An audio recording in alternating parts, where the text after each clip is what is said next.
Hello and welcome to the Irn-Cru podcast, the American football podcast made in Scotland by American football fans. Some of you keen-eyed fans will have noticed that there's a slight change to the intro this week, and that's because this first episode of Scotball is one where we will be looking at all the fantastic work that's going on in the amateur game throughout Scotland. And to do so, I am delighted to say I'm joined by two fantastic guys. First up, we have Grant King, who is going to be taking the lead for the Scotball podcast for us on the Irn-Cru. So in the first one, I'm just here as the layperson. Grant's going to guide us through it all. So Grant, first of all, how are we, buddy? Good, thanks, Keith. Thanks for having us on again. Get this one up and running. Looking forward to it. Yeah. You were on the podcast, the main podcast a couple of weeks ago. You did fantastic, and we'd been talking about how we really want to showcase the Scottish game in Scotland, and you were one of the first names that came to mind for getting people to join in with this and talk us through it and hopefully help grow the game throughout Scotland. And I'm delighted to say that your first guest you suggested was Karl Fanning. Karl, welcome to the podcast. It's delighted to get you on, mate. Thank you. Yeah, really happy to be here. Excited to talk all things Scottish football. Fantastic, and it's a big weekend for Scottish football, and that's something we'll get to very soon. But first of all, Grant, tell us your qualifications. Why are you one of the good guys to tell us a bit about Scottish American football? I think qualifications might be a bit of a stretch. No, for me, I've always been a fan of the game, watching it on TV. Had a very brief kind of season and a half playing with Edinburgh Wolves. That's actually where I met Karl. Part of the same team there, played alongside each other for a little bit. Stepped away from that when I realised I was a bit too old to be getting hit about every Sunday and trying to make work the next day. So a quite late career, but then transitioned over to coaching and going into my fourth season with the Edinburgh University Mavericks. So been about the Uniball League for quite some time. I've seen how that operates. It's quite an exciting and unpredictable league. So tend to keep my hand in all of that. And I think this is a great idea to get the podcast off the ground and get more knowledge out there to the fan base, get people to come along, watch the game, grow the sport for the grassroots as it was. And we'll also be looking for more contributors as we go along. You mentioned your involvement in Uniball. We'll be getting people on to cover the flag aspect of it in contact too. Karl, what about yourself? How did you get into American football? Yeah. So I've been involved for, going on my 11th year now. So it started back when I was in Ireland. I started playing when I was 16. Back when the youth league in Ireland was me and my six pals join into a training session and just hit each other about with lids and pads for 2 hours on a Sunday. Eventually grew into playing then. So I played for a team called the West Dublin Rhinos over in Dublin for a number of years. Moved over to Edinburgh 5 years ago now. And from the jump, got involved into the Edinburgh Wolves. Set up when that was still going. I've been involved in coaching with Napier since then. So involved in their under-19s group, in their uni group, and also now with Team Scotland. So although I'm a bit younger, I'm a bit of a seasoned veteran, and probably still have the same pains that Grant had that made him stop playing.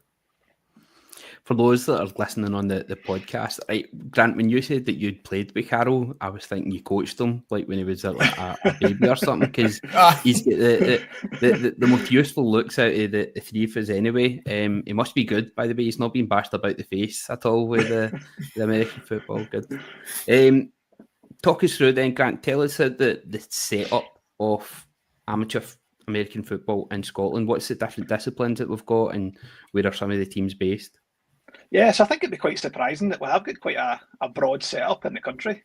Probably not quite well too known, but that is out there. Probably starts right up from youth. You get flag football at youth ages, working up into contact level at under 16 and under 19s.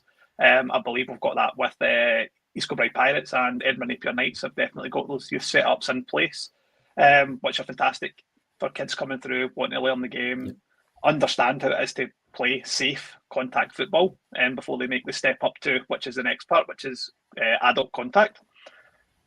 We do have quite a good few teams across the country now. I think we've got over 2 leagues. We've got the kind of flag carrier for us, as it were, East Kilbride Pirates up in the Premiership there, competing at a pretty high level. They've done well to get themselves where they are, and they're doing us proud. And then moving into Division 1, we've got a number of teams in there. We've got Carroll's Clyde Valley Blackhawks. We have the Glasgow Tigers, and I am blanking on the name, and some people will hate me for this, but Carroll. Inverclyde Goliaths, the Aberdeen Roughnecks are the other two. And just to mention as well, the Highland Wildcats at under 19 and under 16 level. So we really do stretch all of Scotland there. Up from Inverness to Edinburgh, there's teams playing ball. That's amazing. And these teams have been playing for a long time now. This is something that's been in Scotland for decades, really, hasn't it? I think I was at one of the East Kilbride Pirates game, and I was speaking to an old friend that I used to work with, and she was talking how she used to be a cheerleader in the 80s, and that's where she met her husband, was through the Pirates, and it's amazing just how long the games have been going. It's really a storied history, specifically of youth football. The Highland Wildcats, up until this year, have been a stalwart at the under-16 national championships, making I don't know how many last four and finals in a row. The East Kilbride Pirates back in, I think it was 2009, 2010, were the last team before ourselves, just in the final, gone for a Scottish team to make a final. They made 2 or 3 in a row. The old Clyde Valley Hawks, which is my team's old youth team, are the last Scottish team to win a final back in 2002 or 2003. So you really have that outlook of, like, Scottish football has been at the top level, specifically in youth football, for going on 20 or 30 years. Yeah. So when we're talking about contact, it's not just the male game that there is. We also have the Caledonia Chaos. They came into existence, was it last year? How did that come about? Yes, I think it was, we had the Edinburgh Wales female contact teams and the East Kilbride Pirates. And I think it was really an amalgamation of the two teams had come together to really make what was a really strong force for the Scottish women's game. A wealth of coaching experience, a wealth of playing experience, got the very best out of both setups, and went on a tremendous run and actually won a national championship. Unbeaten as well, I believe. Is that right? That is right. Unbeaten and scored a heap of points, and not a lot of people scored points against them. It really was a great showing. Outstanding, and it's good to see that they have that diversity in the Scottish game, where we have both contact for male and female players, and it's good to see. It was actually the women's team was the first introduction that I got to the East Kilbride Pirates. My son was actually playing football up in East Kilbride.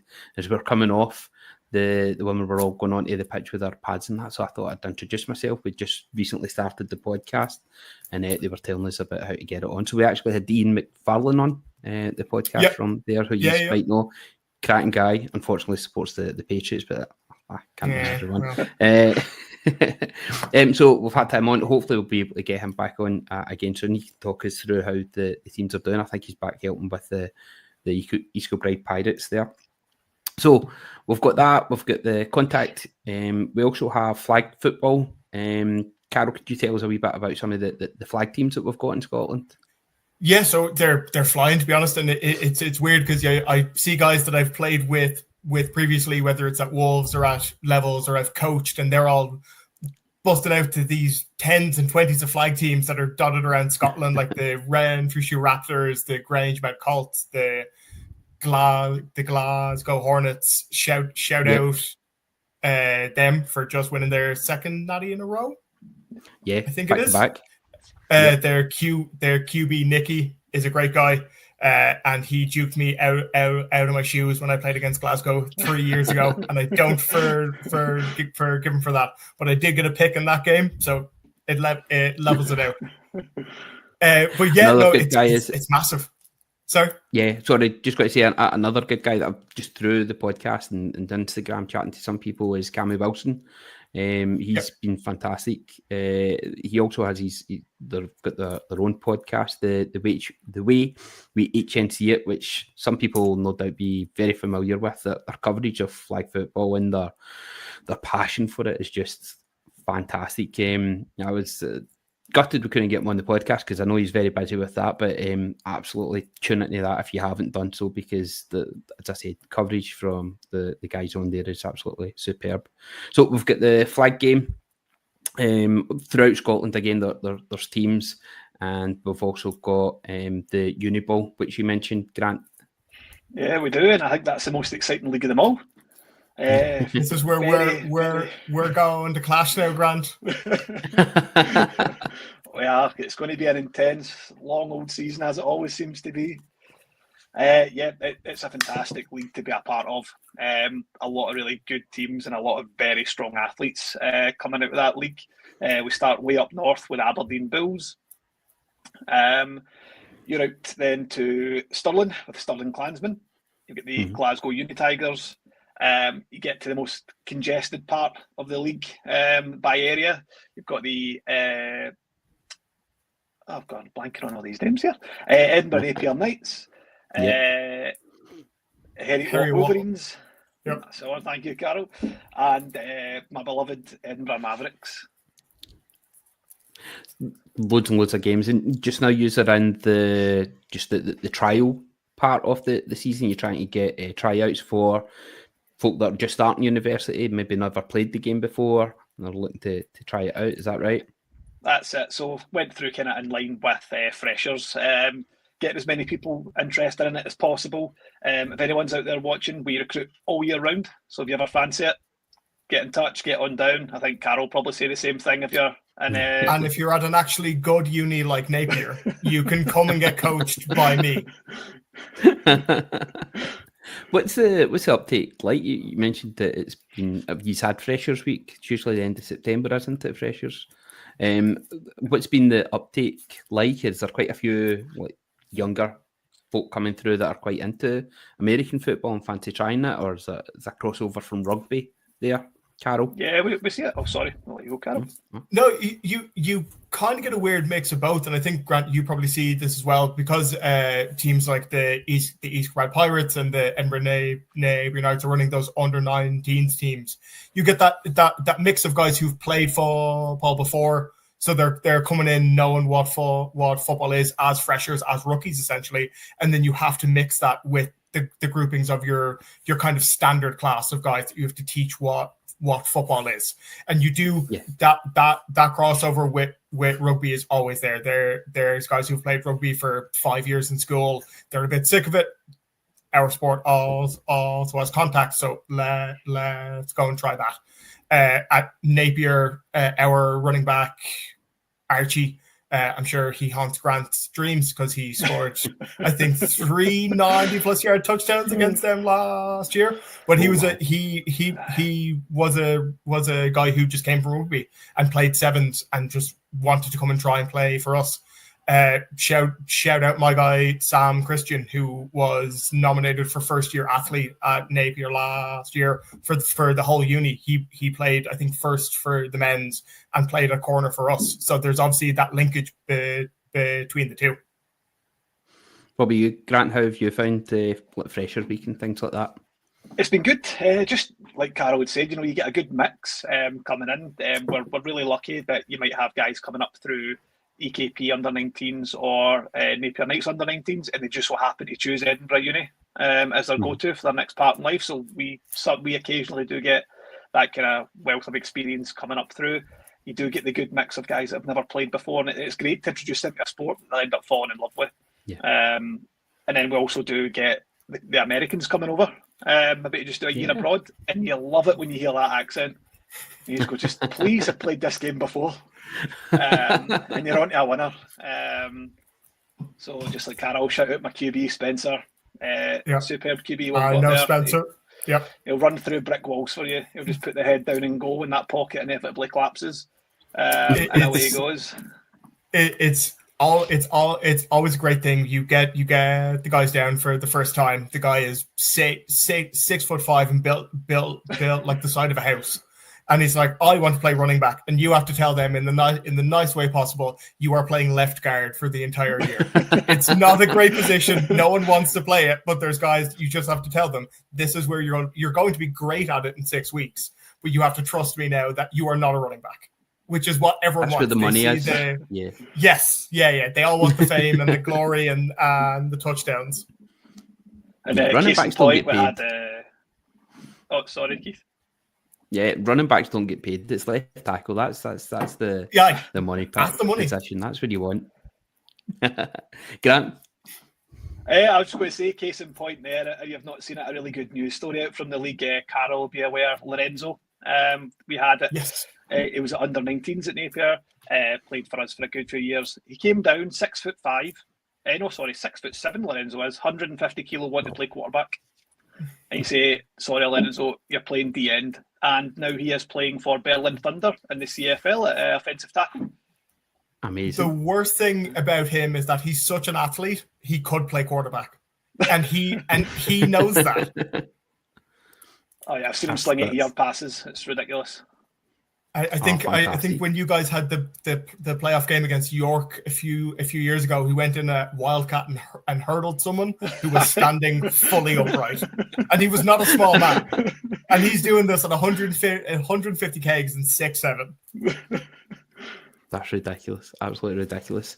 You mentioned that all the teams that we've got in Scotland, but it's not just within Scotland we compete. Who is the overriding regulator of the game in the UK? Karl, if you want to take that one. Yeah. So with Uniball, it's all handled under books. So like every other uni sport, it's a book sports league essentially. So it's huge in England. So I think there must be upward of 80 or 90 teams in the wider book structure. So we've got we've mirrored the way that the Bucks rugby union teams do it, where you've got kind of your Super Six, your best teams, and these are the teams like your University of the West of England Bullets, your Notts Gold, Durham, and these teams will generally offer places for scholarship to people from the States to come and play. So they get Americans in to come play for the teams. Then you've got the national prems, North and South, and that would then be your step below. Still great teams, but don't necessarily have that financial backing that the teams in the national prem would. And then Div 1 and Div 2. So Div 1 is all Scottish at the minute, and then Div 1 North, South, and then it just divvies down and spreads its spider web everywhere. Fantastic. What about the amateur game, Grant? I think it's actually, we've got a small but really exciting community. Let's say we've got the flag carriers there, and these Bristol Pirates, who just seem to be getting better and better as every year goes by, holding their own in the Prem, which was unexpected. I will say that. I think when they first got promoted back up, I thought, how are they going to hold out? Having played them before with Wolves during the kind of COVID season, they were good. They were certainly a good side, but you're wondering how are they really going to compete? And I think they've shocked a lot of people and really done well. And I really hope I continue to see them improving. I'd love to see them go to playoffs and win a national championship and fly the flag for us up here. I think it'd be a great advert for the game up here. Absolutely. I think last year they were one game off the playoffs in the Prem and holding teams like Manchester to one score. Manchester, we've played against Manchester. I've been that kind of titan in the north for 5-6 years. Really is a testament to how well that's ran as a program from the top down. Yeah, Spoonie, we've had on the podcast, the head coach of the East Bristol Pirates. Great guy, really, really fantastic, and like yourself, really, really great to speak. And it's under the British American Football Association, so BAFA, is that right? So they're leading it, and as you said, the Manchester Titans seem to be one of the team to beat. First time I seen the East Bristol Pirates, the Titans ran up a score on them, and as you said, that second game there, they held them to just the one score, and they were just so unlucky. The weather wasn't quite against them. A couple of penalties and just unlucky with some plays to not be able to get it over the line. But it was a fantastic atmosphere, and anyone who's not been to any games, I highly recommend getting along to one of your local teams to go and see them. Absolutely. Tell us then, Grant, you've got, when's your first game coming up with the Mavericks? That is in October. I can't actually remember the date. We'll be sharing it on the socials, don't worry about that. But is it towards the end of October you've got the first game then? Or? I'll try and pick this up for you now. Give me 2 seconds. I am also doing a sneaky check of my shared calendar to make sure.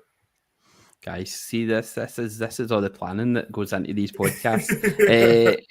I will tell you though, Carol, we got a message from the Clyde Valley Blackhawks. They were talking about their schedule. So they've not got any games this weekend, and we're going to go into that just now, but the reason why. And they've got pre-season for the next 3 weekends after that. So is everything just getting prepared for the Blackhawks for the upcoming season? When does that start? Yeah, so our next upcoming season will be April or May of next year. So it seems a bit early to go back, but we're just getting everything rolling. We obviously know we have to build on what happened last season for us as a team. So all the players and all of the coaches just wanted to get back on the saddle really as soon as possible. To know the level that we want to be at and that we need to be at to beat the Glasgows and those teams. So really trying to get all in as a group and make that group atmosphere and that team atmosphere that carries us into the proper pre-season come Jan and Feb. One wee thing, just to touch on, when you're talking about keeping it going, even though the games don't start until like April time, is just it's the camaraderie, the friendships that are built through going into battle with your teammates, especially this time of year. We've got World Mental Health Day coming up, and it's amazing just how much things like this can really, really help your mental health when you've got this community that you join. Everybody that I've been in touch with have just been so welcoming, so easy to talk to. This first I've met yourself, Carol, and Guy, I could speak to you all night, mate. It's terrific. Aye. No, it's mad, and it's something that really it means a lot to me, because I moved to Scotland 5 years ago, not knowing anyone. I didn't know a soul. And every connection I've made, everything I've done here is through football. So it's such a powerful thing and such an important thing that you can build those relationships and have that camaraderie with your teammates who you coach with, who you coach against. Like Grant, obviously, see you in Glasgow when I'm in the office, and it's it's that thing you create a bond with people because it's such an intense game and you have to have that bond with your teammates. Fantastic. Grant, what about yourself? How's your experience been of actually playing and coaching and with the others? It's been crazy. So I just happened to come down one day to see the Wilson again, like Carol. Well, I lived in Edinburgh, but not knowing anyone involved with the sport whatsoever. But you walk down, you just see a group of guys just wanting to play this game to the best of their ability and just have a real good go at it. But understand it's intense, but have fun at the same time. So I was kind of bought in straight away. The group of guys you get on with are absolutely fantastic. Like, you make good friends with them, like Carol's just touched on there. Like, speak to Carol.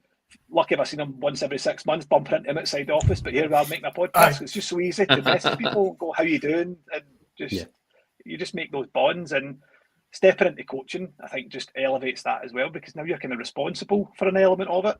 And you grow such a bond with the guys that you're coaching. And it's so rewarding to see them come from never having been on a pitch before to, hold on, these guys are really succeeding and winning games. It's incredible. Okay, let's go on to the reason we've got you here then, Carol. On Sunday, the Scotland U19s are playing at Meggetland in Edinburgh. Tell us a wee bit about the game, who we're up against. Yeah, so we're against the SGS Pride from Bristol. So the American Football Academy there. So they're a great outfit. They've been around for donkey's years. They get people down. You study at college or uni there, but really football is your thing. It's you train 5 days a week. It's ran like a college football program. It's insanely impressive what they've done. They've in the past, I think, beaten teams from the States and Canada. Have played all over Europe, playing football, playing teams in Germany, playing teams from France. really have been that pinnacle of what football can be in the UK before the NFL Academy has came along. So to be able to play them, for them to come up to Scotland to play us is absolutely huge. And it's I'm buzzing. If anyone has not bought their ticket yet for Meggetland at a 12 o'clock kickoff, please do so now. It's going to be a great day. The pitch is going to be class. We're going to have merch, and the guys are in. And it's really just a testament to Scottish football as a whole. We've got a huge squad. We've got coaches from guys coming down from Inverness, guys from Aberdeen, guys coming across from Glasgow, from Edinburgh, really trying to kind of put the best minds of Scottish football together and to make these guys be out there and be able to play a team like the Pride and be able to go out there and hang and play a game and win a football game. It's a testament to everything that we've spoken about before, from youth under 11 flag teams up to under 19 youth teams. Everyone who plays in that from a step along the way to make kids love football and end up wanting to play with their national team's team's jersey on. I don't think I'm allowed to call it a national team, a regional team. With the region of Scotland is it's absolutely massive for the game. You can't call. I'll call it national team then. Yeah. So it's Edinburgh, Meggetland, 12 o'clock kickoff. Adults price tickets are $7.50, and under 16s get in for free. One thing you mentioned there, Grant, I don't know if you've noticed there, we've got new unis for the game. How class are the Scotland kits for this Sunday's game? They look terrific. Oh, they look superb. So nice. Yes. Carol, we've got you on. We're hoping you can snag us a couple, right? And maybe of course. Yeah. I'm on the Manjaro. I could maybe get away with a large dinner. So that was Caledonian Kits, our kit sponsor. If you guys have been watching the Instas, they've also supplied all our practice tops. So the personalized tops for offense, defense, and QBs. They've also done all their stuff as well. So big shout out to them too. I've seen you'll also be selling, you mentioned some of the merch that will be getting sold. You've got the grey t-shirts, the white t-shirts, there's hoodies and bubble hats as well. All bubble hats and class. Trucker hats, I think, as well. Oh wow, not seen them. All right, so we've got the full thing. It's going to be fully decked out. Amazing. Grant, have you been along to any of the under-19 games before? Have you been involved with any of these ones yourself? No, I've not. I think that notches the coaching up to a new height, a new level of intensity. So I'm yet to get there with my qualifications, but slowly but surely, I think I'll be along watching on Sunday. Cheer the boys on. It's always good. We've got some of our own Mavericks players playing there, Lachlan Jack and Mark Carolan. So it'll be good to see how those guys get on that also play for Carol's Knights under 19s as well. So it's just good to support the guys as well. Fantastic. It's great. We're going to have some crew representation at the game there. I'm sure you'll keep us right. We'll get plenty of pictures and videos up on the socials. Hopefully we can get I know the big drive has been to pack the stands. I think we're round about the 200 tickets sold so far. Hopefully there'll be a wee uptake over the weekend with this lovely weather that we're having. People will be desperate to get out on Sunday and see a fantastic game of football. I'm going to say that now for anyone here, the weather is meant to clear up by Sunday morning. It's not going to be as bad as it was today on Sunday. Don't let that turn off the game. No, not at all. And plus the entertainment on the field, even in the bad weather, kind of makes it a wee bit different. How slippery the ball is, and how you have to change into the run game as well. It's as a coach on defense, I absolutely love it. More fumbles, more misses. People are missing blocks. It's the best thing in the world. Rain is football weather. Fantastic. So yeah, this Sunday, Meggetland, 12 o'clock kickoff. Get yourselves down there and support the regional team of Scotland, national side, under 19s. This is the future of the game in Scotland. Get down, help support it, help grow the game, and I'm sure it will be absolutely brilliant. Gentlemen, anything else that you'd like to add before we finish up? Just to get involved in Scottish football, look what's around you, whether it's flag or it's youth or senior kid of football. If you're anywhere in the Central Belt, there's a team that's 15 minutes from you. So yeah, if you've ever had the inkling to go along and try it, do it. The worst thing that you can do is go along and not like it, but try it, because that's what makes the game grow. And even if you're like me, you just can't hack it anymore. Get along and watch it. Pick your local team, or go and watch the uni team of the uni that you used to go to. Just get along, support the sport. Let's try and grow it as much as possible. I like that. He's got his working Monday morning. You can't flatten him. Brilliant. Gentlemen, this has been an absolute delight to talk about, and the enthusiasm that you guys have got for the amateur game in Scotland. I'm sure we will see that in each of the Scotball podcasts that we record.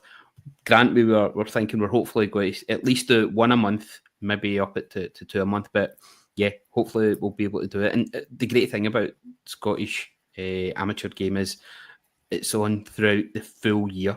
We go from the Uniball just now, flags on just now.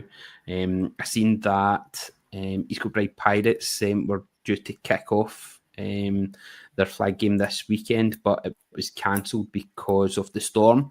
So their first game will be, I can't remember if it's next weekend or the week after. We'll put it on our socials. And that's going to be at Ravenscraig, which I've been up to see them playing Ravenscraig. What a setup it is up there. It's just perfect. My son's played football up there. Superb. And it just well suited to flag as well. Great vantage points for people that want to go and view it. And everybody's just so welcoming. So if you're not familiar with it, if you want to just get into it and find out a wee bit more about it, go talk to some of the people there. They're just so open and welcoming, and it's really, really great entertainment. So yes, try and get along to some of your local games. But first of all, this Sunday, Meggetland in Edinburgh, 12 o'clock kickoff, going to the Scotland U19s. Hopefully put on a fantastic performance. Gentlemen, Karl, it's been an absolute delight, my friend. Thank you for coming on. Thank you. I'm sure thanks very much, Karl. Appreciate it. Yeah. Sure, we'll get you back on again in the future. Grant, what a fantastic first episode, and see, that's how easy it is, right? So I'm sure you'll be able to fly with it from now on. But no, Grant, thanks very much for this. Can I request my next thing to be in after we beat the Mavs? The first time that the Knights play them, so I can slag off. I think we'll be too busy after that. Listen, we'll be able to record. I think we need a forfeit. I think somebody in fancy dress for the podcast. I think that's what's needed. I'll wear and buy a Mavs jumper if you'll wear and buy a Knights jumper. Deal. Deal. I'll do it. There we go. Deal. Fantastic. Gentlemen, thank you very much for recording with us. If you have any questions you would like to ask the guys, please get in touch. We'll be able to cover them in the next episode. If you fancy joining us, if you think that you're a great person to share the enthusiasm for the game in Scotland, maybe you want to talk about a bit more about flag. That's certainly an area that we could be encouraged to get people involved in a bit more. The women's game, we'd love to hear from more women about the game in Scotland. Please get in touch. It's something that we are really hoping to help grow throughout Scotland. That's something that we're really want to do here at Grid Irn-Cru. Gentlemen, thank you very much. And everyone that's listening, please make sure you like, share and subscribe. And we will speak to you again soon.